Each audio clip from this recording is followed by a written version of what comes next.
ঝিনাইদহের শৈলকুপায় প্রতিপক্ষের হামলায় আহত ভ্যান চালক একেন মোল্লা চিকিৎসাধীন অবস্থায় মারা গেছেন। সোমবার রাতে ফরিদপুর মেডিকেল কলেজ হাসপাতালে নেওয়ার পথে তার মৃত্যু হয়। পুলিশ ও স্থানীয়রা জানায়, আধিপত্য বিস্তার নিয়ে উপজেলার বগুড়া ইউনিয়ন বিএনপির সভাপতি আব্দুল আওয়ালের সমর্থকদের সাথে সাধারণ সম্পাদক জামির হোসেনের সমর্থকদের মধ্যে বিরোধ চলছিল। গত বৃহস্পতিবার জামির হোসেনের সমর্থক এনা শেখকে ইয়াবাসহ আটক করে পুলিশ। তথ্য দিয়ে ধরিয়ে দিয়েছে এমন অভিযোগ এনে আব্দুল আওয়ালের সমর্থক মতিয়ারের ওপর হামলা করে জামিরের লোকজন। এ সময় 5টি বাড়িঘর ভাঙচুর করা হয়। আহত হন বগুড়া গ্রামের একেন মোল্লা নামের এক ভ্যান চালক।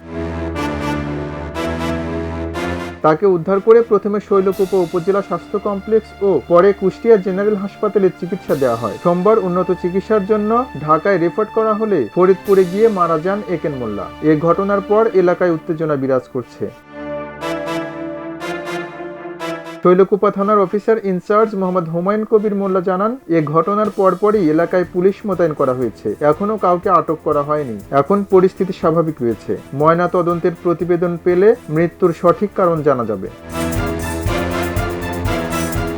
খবরের কাগজ, নিখাদ, নির্ভীক, নিরপেক্ষ।